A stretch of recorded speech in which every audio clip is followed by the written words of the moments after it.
last time.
Amazing grace. Yes. Amazing grace. Those words belong together, don't they? Amazing and grace. Wow. Key of G major. Very viola friendly. So, Amazing Grace, it's a hymn. We all know this hymn. It was interesting when I was looking up the history of this piece just a little bit. It was written in 1772 in terms of the words, but the melody that we hear actually didn't come into play until 1835. So there you go. Took a while. Some things take a while. Good things. What was interesting, I found out, this hymn is performed annually, every year, about 10 million times. So that speaks to the universality of it, how we all connect to it. It's a profound piece, even when done that much. I read this quote about it that I wanted to share with you guys, and here it is about this particular hymn. There is a transformative power that is applicable, the transformation of sin and sorrow into grace, of suffering into beauty, of alienation into empathy and connection. All of those, like the ability to do that, talking about transformation. So most of us know the first verse, right? But when you read the whole thing, it's actually kind of a story unto itself. So let me read you the words to Amazing Grace and then see where it leads us. Amazing grace, how sweet the sound that saved a wretch like me. I once was lost, but now am found, was blind, but now I see. 'Twas grace that taught my heart to fear, and grace my fears relieved. How precious did that grace appear, the hour I first believed. Through many dangers, toils, and snares, I have already come. 'Tis grace hath brought me safe thus far, and grace will lead me home. The Lord has promised good to me, his word my hope secures. He will my shield and portion be, as long as life endures. When we've been there 10,000 years, bright shining as the sun, we've no less days to sing God's praise than when we first begun. I mean, when you read the whole thing, it's just, wow, wow, wow, wow. It's a whole thing that takes us there. So, taking transformation of sin and sorrow into grace, suffering into beauty, alienation into empathy and connectedness. This hymn really is a great way to do that. So, as always, it is Friday night, not when I'm taping, but when I'm posting. And I was thinking a lot about Amazing Grace and what is the connector of these things, right? What is the singular experience as a human that is the root of Amazing Grace or any of those things that we want to do in terms of transformation? Many times I feel it is pain. Pain is one of those universal connected things that we all experience. And pain is a teacher. Pain is most definitely a teacher. So, as I was thinking about this hymn, I thought about this story. And as always, I have my Mark Nepo book that has the collection of stories for this. But it was a story I read a while ago. And being a musician, I probably am a little prejudiced for this story. But I love it. It's called The Holes of a Flute. So let's try to connect this to our Amazing Grace. For much of her life, a beautiful woman with many gifts had tried love after love, only to be hurt several times. At last, her enthusiasm for love had been darkened, and she could only feel her many wounds. This made her move through the days with a great weight. One day, toward the end of summer, she came across a sage. He seemed to appear out of nowhere. Though he seemed equally eaten up by life, he had a glow and a smile that she couldn't understand. In fact, his radiance was painful, as it only accentuated her inability to glow or smile. She tried to walk away from him, but somehow circled back. He looked up and greeted her. She said nothing. They stared at each other, and in their stare, the sage could see how pained she was. He said, "Why don't we sit for a while?" And the beautiful woman, with as many gifts as wounds, collapsed more than sat. They shared some bread and water, and having eaten together, the sage began, "It is a simple fact that a flute can make no music if it has no holes." She muttered back, "Why are you talking to me about flutes?" The sage continued, "Each being on earth is such a flute, and each of us releases our song when spirit passes through the holes carved by our experience." The beautiful wounded woman dropped her shoulders. "I'm tired of experience." The sage chuckled. "Like it or not, this is one of the purposes of suffering." She took his hand violently and placed it on her heart. "Here, can you feel my suffering?" The old man's smile softened and his radiance grew brighter. "Oh, my child, you came to me for this. Let me assure you that since no two flutes have the same holes, no two flutes make the same music." She began to tremble. He moved closer in his radiance. "And no two beings sing the same song, for the holes in each life produce their own unrepeatable melody." She held his ancient hand to her heart and began to cry. He tried to console her. "You are unrepeatable." It seemed that tears were streaming from all her wounds. He held her face. All of this to say, there is a great ongoing choice that awaits us each and every day. Whether we go around carving holes in others because we've been so painfully carved, or whether we let Spirit play its song through our tender experience, enabling us to listen to the miraculous music coming through others. She looked to him through her tears. She could now receive his gentleness. He simply shrugged in humility and looked skyward to the mysteries.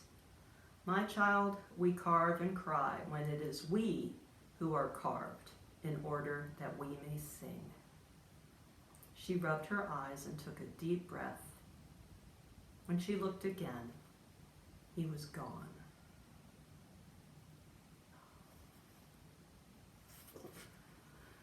Wow. The idea of all of us as flutes, these walking shells that we carry, right?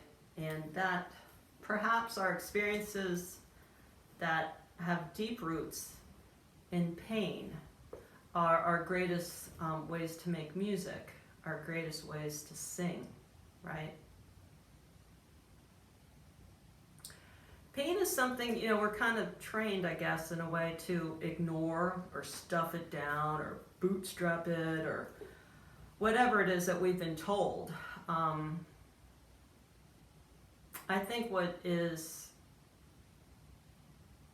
more humane is to feel it and let it pass through us and let it sing through our souls. Pain is a great equalizer and pain is universal. I know in my greatest times of pain, a lot of times people will compare. I remember people saying, oh my God, well, but you're going through a crisis. I can't imagine that pain. My pain's nothing like your pain. And I always thought to myself, well, pain is pain. I mean, whatever that pain is, it has validity. So yeah, pain is pain, and pain is one of our greatest teachers. I've always had this intention, I think, to just learn. And so I've never really thought, in the case of myself, of pain as being, why me?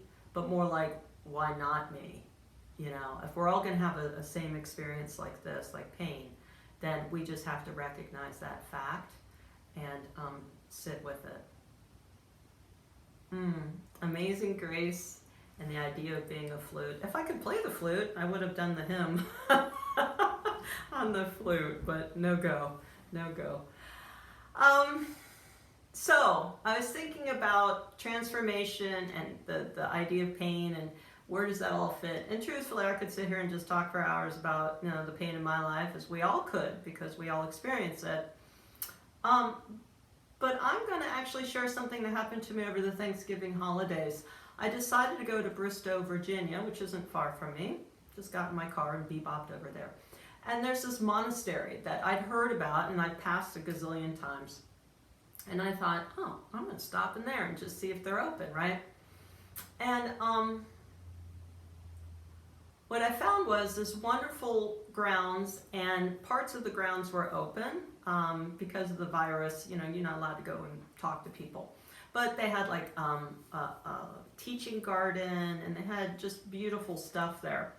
So I sat at this columbarium, and I'd never heard that word before. I had never seen it, but it was a place where people's ashes are put. And it's so beautiful, and they have these marble benches. And it was a sunny, windy day, and I sat down, and I read all the names, and I read all the dates. And I thought, wow, all of these people, all the people attached to them felt the pain of that loss, right? Like I've felt, like everybody's felt. And I literally started to cry because I felt it. I felt that communal pain. And of course made me think of all the deaths that we're having right now in the world and all the people and the ripple effects of that pain as well. So I literally was just crying. And after a while, I composed myself and I got up and I thought, okay, there's a labyrinth over there. I'm going to go to the labyrinth. And I started to walk over there, and there was an area of a children's place. It was memorials for children that had passed, and there were butterflies all over the place, and you know, symbols of butterflies. And when you read the dates, and for some of the children that had passed, it was literally one day. And I just thought, oh my God. And I felt that pain. Oh, I felt that pain, you know. I have very good friends who lost their adult son, and I just always think of that pain. So I felt that, but I also saw the butterflies, and I saw the beautiful words that were written. So I kept going towards the labyrinth, and I couldn't get on the labyrinth because there were some people already there. So I found myself sitting on a bench, and I chose this bench because the way the sun was coming, I wanted to be warm and I wanted to be in the light.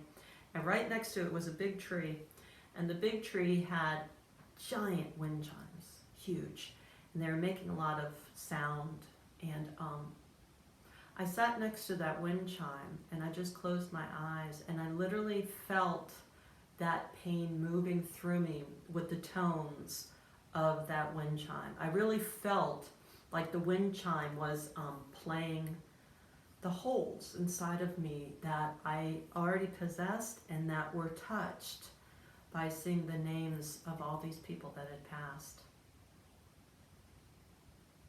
It was a really profound moment, you know, that I could sit with God and I could sit with the energy of these people who had passed and the energy that still exists as we can feel our connectedness, our humanness.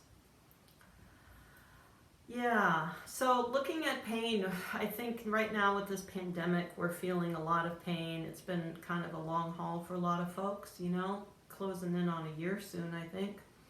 And so it just made me kind of think of where do we go with our pain? Well, the first thing I always go to is the divine.